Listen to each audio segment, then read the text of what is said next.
They met in the most unromantic place on campus, the back row of university's oldest lecture hall, where the air smelled faintly of chalk dust and spilled instant coffee. The boy, tall but often slouching, was now following the same navy hoodie every Monday and scribbling notes with a black pen that had long lost its cap. He was majoring in English literature, but he had a mind built like a machine, structured, quiet, curious. The girl was a contrast in motion, always on time, a green tote bag slung across her shoulder, filled with color-coded notebooks and half-finished short stories. She wasn't loud, but she moved like someone who had something to say and was just waiting for the right sentence. They didn't speak for weeks, but they noticed each other. He noticed how she always sat with her pen hovering in the air for a second before writing, like she was listening to something invisible. She noticed how he always tilted his head to the side when the lecturer quoted a poetry, like he was tasting words. Then came their professor, paired them for an analysis project on postmodern narratives. Neither protested. At first, it was strictly academic. They met at the campus library, third floor, near the south window. It was an odd spot, hidden between the philosophy section, a projector broken photocopier. Their conversation began with words and bold letter. Do you think the author really is dead? He asked. She tapped her pen on her notebook. Maybe not dead, just invisible, like a ghost that owns on that work.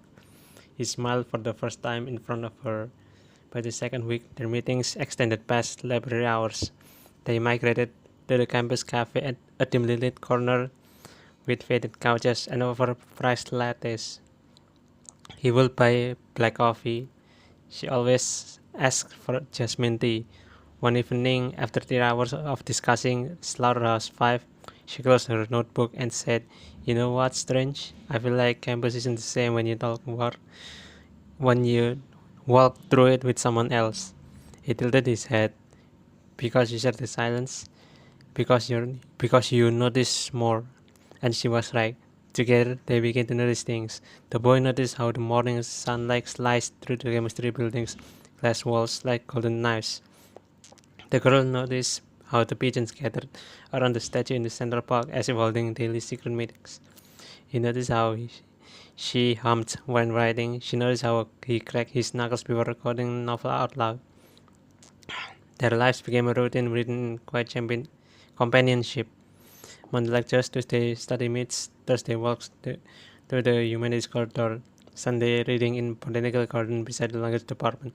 Campus wasn't just a place anymore. It's become a living story they wrote together, one observation at a time. They found an abandoned building reading room at the back of the library. Most students avoided it. Its fluorescent lights flickered and the radiator hissed like a irritated cat, but it became their hideout. They sit for hours, laptops open, books stacked, whispering ideas and arguments metaphors. Sometimes they read aloud to each other. He read Virginia Woolf look like a lullaby. She read Oscar Wilde with a grin that made his heartbeat skip. One rainy afternoon, the power went out. The room dimmed into a blue-gray dusk, lit by only raindrops streaming down the window. He said, Isn't it weird how something big, campus school, life, can shrink down to this one moment? She didn't reply. She just nodded, watching the rain. It was quiet, not the awkward kind, the honest kind. It was quiet, not the awkward kind, the honest kind. They were still unnamed, but in that moment names were needed. As the semester deepened, so did their knowledge of each other. He learned she wrote poetry but never shared it. That she missed her mother's cooking every day. That she loved smell of wallpaper and hated loud clocks. She learned he used to play guitar but stopped after his brother left abroad. That he couldn't stand the sound of flip-flops in the lecture halls. That once he failed in literature quiz because he overthought symbolism. But with knowledge came vulnerability, and with that vulnerability came fear. One day she arrived at the library late. Her eyes were puffy, fingers trembling. He didn't ask what happened. He just laid a piece of paper over her with a quote scribbled in his uneven handwriting. What hurts you, pleases you, darkness is your candle, drew me. She smiled. It wasn't her big, bright smile, but it was real. It had to happen. One night after heated debate over the final thesis project, where literature surprised him for feeling they snapped. You want things to be neat, she said. Life isn't structured, stories are neater, and you always chase the feeling without thinking what it means. He shot back. She stood, collected her notes, and walked out. He stared after her, unsure if he was angry at her or with himself. For days they avoided each other. The colors fell out. The bench near the cafe was empty. The philosophy section was too quiet. Even the pigeons by his statue seemed to miss them. One morning, found upon in the pages to the lighthouse. It was urban handwriting. We build stories like bridges, but sometimes forget that bridges must weigh or fall in regret. He smiled. The next evening, he waited in the writing. She arrived slowly, carrying Jasmine tea in one hand. He handed her folder paper instead of writing, but the sketch. It was used to sitting on a library bench, book in their laps, and the quote says, "We didn't know we're not alone." C.S. Lewis. No apology was needed. They returned to the rhythm, the individual at different world.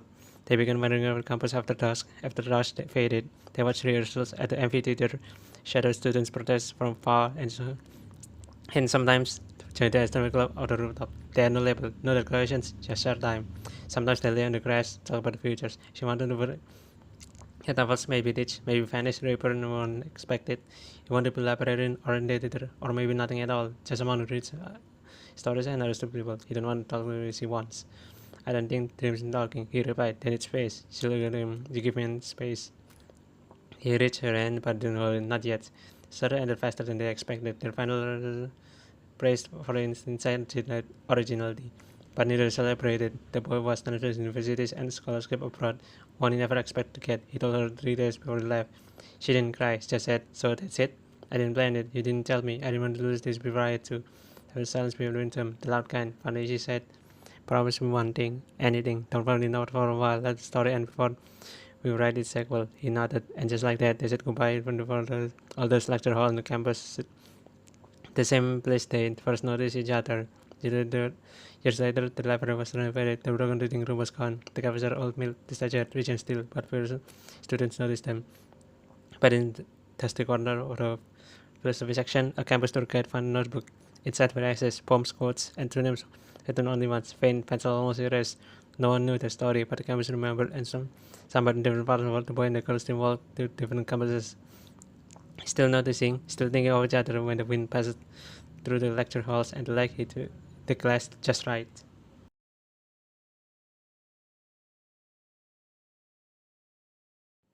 The old university library stood like a monument to silence and knowledge. It was neither the newest nor the most comfortable building on campus. For those who drew for the written word, it was sacred ground. Marble pillars flanked the entrance, once smoothed by generations of students who came seeking answers in sing and silence.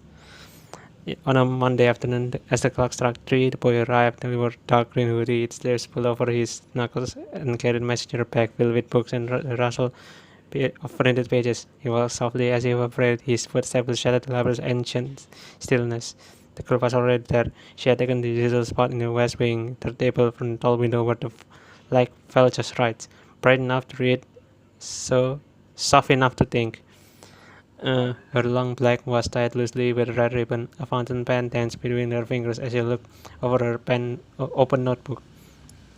And around her, piles of textbooks and coded sticky notes created for the academia. They were strangers, but acquaintances from the same literature class.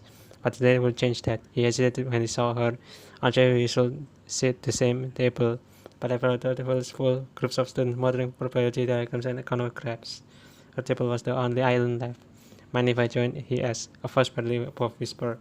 She looked up, a brief flicker of recognition across her eyes. Sure, quiet is requirement though. Her smile faintly.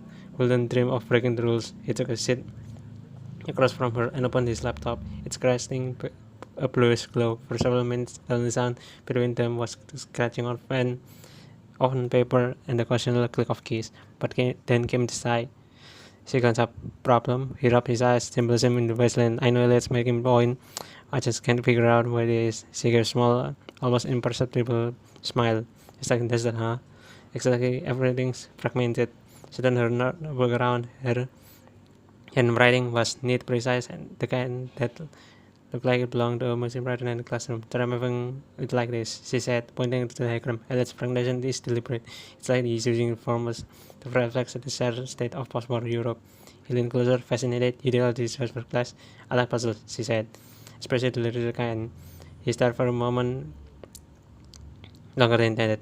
Thanks, that actually helps a lot. And just like that, the quiet corner was no longer lonely. As hours passed, the space between us shrank, not physically but intellectually. They began sharing notes, challenging each other's interpretations, and as finished each other's analytical thoughts. So in choices therapy, he said the boy's illusion was the bazaar represents his illusion with love and religion. If she finished. Exactly, you get it. He said it like most people don't. They don't, he said. Or they don't want to. She tilted her head. Why do you? Because that's the truth, even if it hurts. Her gaze lingered around him. That's a rare answer. He paused, sensing a quiet depth in her he hadn't seen before. She wasn't just smart, she was searching for something, same as him. They were both navigating a world of noise and confusion, trying to find orders in meaning and poetry. As the afternoon faded into twilight, the library's windows turned to mirrors, and the golden light dissolved into emerald shadows. But still they sat together, boring for theory, arguing softly about Virginia's Woolf's stream of consciousness and the role of intellectuality in postmodern fiction. At some point, they stopped being classmates and started being conspirators of the pursuit of making, hungry as stretching.